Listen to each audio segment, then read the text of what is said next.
Hello दोस्तों, स्वागत है आपका आज हमारे चैनल में। आज हम लोग प्राइवेट डिफेंस के बारे में देखेंगे।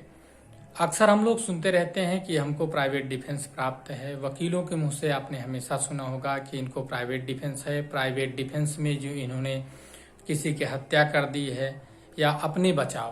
प्राइवेट डिफेंस क्या है? आत्मरक्षा या अपना बचाव। यह अधिकार हमें जो है सामान्य नागरिक को आईपीसी के अंतर्गत भारतीय दंड संहिता की धारा 96 से 100 के अंतर्गत प्रदान किया गया है। यह एक ऐसा अधिकार है जिसमें आप अपनी प्राण की रक्षा और अपनी संपत्ति की रक्षा के साथ साथ दूसरों के प्राण तथा दूसरों की रक्षा के लिए किसी का वध भी कर सकते हैं, अर्थात किसी को जान से मार सकते हैं। यह अधिकार प्रदान क्यों किया गया? क्योंकि किसी भी व्यक्ति की अपने नागरिक की रक्षा करने का, उसके जान माल की रक्षा करने का अधिकार जो है, दायित्व वो राज्य का होता है। लेकिन राज्य हर जगह तो पहुंच नहीं सकती है। किसी व्यक्ति के यहाँ मान लीजिए झगड़ा हो रहा है, आप पुलिस को इन्फॉर्म करेंगे, पुलिस के पहुंचते पहुंचते कुछ भी हो सकता है। किसी निर्दोष की जान भी जा सकती है या कई निर्दोष आदमी मारे जा सकते हैं या कई लोगों की संपत्ति जो है जा सकती है। तो इसलिए आईपीसी की धारा 96 से 100 में जो है यह अधिकार प्रदान किया गया है। यह अधिकार आपको कब होगा? जब आपको लगे कि युक्तियुक्त आशंका है, पूरी आशंका है कि अब आप नहीं बच सकते हैं, तब आपको यह अधिकार प्रदान किया गया है। लेकिन यह ध्यान देने की बात है कि यह अधिकार आक्रमणकर्ता को नहीं मिलता। जैसे यदि दो लोगों में झगड़ा हो रहा है तो पहले जिसने झगड़ा की शुरुआत की और बाद में अगर वो दूसरे व्यक्ति को मार डालता है, ए और बी में झगड़ा होता है, ए झगड़े की शुरुआत करता है और बाद में जब बी बचाव करता रहता है और उस बचाव के रक्षण में बी को ए मार डालता है, तो वहां ए को नहीं प्रदान है। क्योंकि उसने ही झगड़े की शुरुआत की है, वही आक्रमण करता है, तो उसको यह अधिकार प्रदान नहीं है। और ना ही आप बदले की भावना से किसी को इस अधिकार से वो कर सकते हैं, मार सकते हैं। आप पहले से ही सोच रहे हो कि हम इससे बदला लेंगे, इसको उकसाएंगे, उकसाने के बाद कहेंगे ये आक्रमण करता था, ये हमको मारना चाहता था और हमने प्राइवेट डिफेंस में इसकी हत्या कर दी है। और यह भी है कि आप जो है, जब आपके पास पूरी तरह बचाव का समय हो तब आप प्राइवेट डिफेंस का उपयोग नहीं कर सकते हैं। मान लीजिए कोई व्यक्ति आपको फोन करता है कि रुको मैं आ रहा हूँ, अभी आपको देख लेता हूँ या आपको जान से मार दूंगा, तब आप ऐसा नहीं कि आप बंदूक लेके बैठ जाएं कि आओ मैं तुमको मार देता हूं। तब आपके पास यह समय है कि आप पुलिस को इन्फॉर्म कर सकते हैं। तो इस तरह से कुछ बचाव हैं जो आपको प्रदान किए गए हैं। धारा 96 कहती है कि कोई भी बात अपराध नहीं होगी जो प्राइवेट डिफेंस में की जाती है, आत्मरक्षा में की जाती है। और धारा 97 कहती है अपने या दूसरे के प्राण के या संपत्ति की रक्षा के लिए कोई भी किया गया कार्य जो है वो अपराध नहीं होगा, चाहे उसमें जो हो। और 98 यह कहा गया कि जो व्यक्ति, मान लीजिए कोई व्यक्ति होता है, आईपीसी की धारा 98 में यह बताया गया है कि मान लीजिए कोई व्यक्ति होता है, जैसे पागल होते हैं या कोई बच्चा होता है या कोई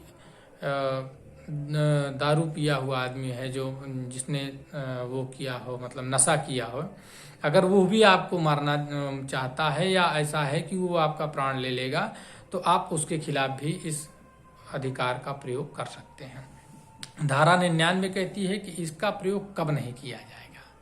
तो आईपीसी की धारा 99 में कहा गया है कि इस अधिकार का प्रयोग तब नहीं किया जाएगा जब कोई कार्य लोक सेवक द्वारा किया जा रहा हो और वो अपने कर्तव्य का पालन कर रहा हो, तब आप इसका प्रयोग नहीं कर सकते। मान लीजिए आपने कोई अपराध किया है और पुलिस वाले आपको पकड़ने आए हैं और उसमें सीआरपीसी की धारा 46 में यह प्रावधान है कि जब पुलिस वाले किसी को गिरफ्तार करेंगे तो आवश्यकता पड़ने पर बल का भी प्रयोग करेंगे और आप बल के प्रयोग में जो है उन प्राइवेट प्रतिरक्षा में उन्हीं का वध कर दें या उन्हीं को मार डालें, ऐसा नहीं है। तो धारा 99 में यह कहा गया है कि आप जो है किसी लोक सेवक के कर्तव्य में जो वह सद्भाव पूर्वक कर रहा है, एक बचाव इसमें भी दिया गया है, यदि वह अपना कर्तव्य का पालन दुर्भाव पूर्ण कर रहा हो तब आप उससे बचाव ले सकते हैं। मान लीजिए आपने छोटा ही अपराध किया है और आप अपने आप को समर्पित कर रहे हैं पुलिस को, पुलिस वाले आपको जो है गिरफ्तार करने आए हैं और आपने उनको समर्पित कर दिया है, फिर भी वो अनावश्यक बल का प्रयोग कर रहे हैं, आपको मार रहे हैं, पीट रहे हैं, या ऐसा लग रहा है कि वो आपकी जान ले लेंगे, तब आप जो है प्राइवेट डिफेंस का बचाव कर सकते हैं। और यह बहुत ही जानना जरूरी है कि प्राइवेट डिफेंस आपको कब, कैसे और किन परिस्थितियों में प्राप्त है। सबसे ज़्यादा यह प्राइवेट डिफेंस इसलिए बनाया गया है कि जो लड़कियां होती हैं इनके साथ बहुत ही अत्याचार होते हैं, उसके लिए जो है आईपीसी की धारा 100 में यह प्रावधान किया गया है। कुछ ऐसे अपराध बताए गए हैं जब आप प्राइवेट डिफेंस का प्रयोग कर सकते हैं। तो पहला है कि जब जान जाने का भय हो, मान लीजिए किसी से झगड़ा हो या ना हो, या किसी कारण से ऐसा लगे झगड़ा हो गया और ऐसा लगे कि अगर अब अपना बचाव नहीं करेंगे तो हमारी जान जाने की पूरी आशंका है, अब नहीं बच सकते। सामने वाला यदि बंदूक तान दिया है आप पर और ये कह रहा है मार दूंगा, तब आप जो है इसका बचाव ले सकते हैं और आप इसमें जो है मृत्यु तक कारित कर सकते हैं। 100 में यही कहा गया है कि जो निम्न परिस्थितियां हैं, आईपीसी की धारा 100 में बताया गया है कि ये जो नीचे की परिस्थितियां हैं इनमें आप दूसरे व्यक्ति की जान तक ले सकते हैं, उसका मृत्यु भी कारित कर सकते हैं। उसमें पहला ये है कि जब आपको युक्तियुक्त आशंका हो जाए, मतलब पूरी तरह से आप ये कंफर्म हो जाए कि अब बच नहीं सकते, हम मर ही जाएंगे, या आप हो या किसी दूसरे व्यक्ति के। क्योंकि आईपीसी में यह भी कहा गया है कि ये बचाव केवल अपने लिए नहीं है, आप दूसरों के बचाव में भी इसका प्रयोग कर सकते हैं। और दूसरा है गंभीर क्षति, जब आपको लगता है कि ऐसी क्षति यह कर देगा, मान लीजिए लाठी डंडे और कुल्हाड़ी से आपको मारने के लिए दौड़ाया है और आपको लगता है कि अब बचना मुश्किल है, तब आप जो है उसकी हत्या कर सकते हैं। और तीसरा है बलात्कार के मामले में, यदि किसी लड़की को लगता है कि अब बलात्कार हमारा हो जाएगा या अप्राकृतिक कोई कार्य हमारे साथ करेगा, तो वो जान ले सकती है। या आपको कहीं बंद कर दें, मान लीजिए आपको किडनैप कर लिए हैं और आपको लगता है कि अब हम छूट नहीं पाएंगे, किसी भी प्रकार से पुलिस को हम बता नहीं पाएंगे, अब ये हमारी जान ले लेंगे या हमको इसी तरह किडनैप करके रखेंगे, तब भी आप अगले व्यक्ति की जान ले सकते हैं, मृत्यु कार्य इसका कर सकते हैं। और सन 2000 में जब इसमें आईपीसी में संशोधन हुआ, तब इसमें यह कहा गया कि यदि एक तेजाब वाला मामला बहुत आता था, तो उसमें यह कहा गया कि जब आप किसी लड़की को या किसी भी व्यक्ति को ऐसा लगता है कि हमारे ऊपर तेजाब फेंक दिया जाएगा, एसिड अटैक होगा, तब भी वह जान ले सकता है। और इस अधिकार का प्रयोग जो है कोई व्यक्ति संपत्ति की रक्षा में भी कर सकता है। तो आज हम लोगों ने जो है इसको आत्म प्रतिरक्षा और मनुष्य के रक्षा में जो है इसको देखा है। अब अगली बार जो हम देखेंगे तो संपत्ति के रक्षा में भी किसी व्यक्ति की जान ली जा सकती है, इसके बारे में देखेंगे। तो ये अधिकार जानना हम लोगों के लिए बहुत आवश्यक है, क्योंकि समाज में यह अधिकार यदि आप नहीं जानते हैं, क्योंकि अधिवक्ता तो इसको जानते हैं, लेकिन यह अधिकार जनसामान्य को प्राप्त है, किसी अधिवक्ता को ही नहीं, ये सबको प्राप्त है और सबको जानना बहुत ही आवश्यक है। क्योंकि इस अधिकार के न जानने के कारण, अनजान होने के कारण कई लोगों की जान चली जाती है।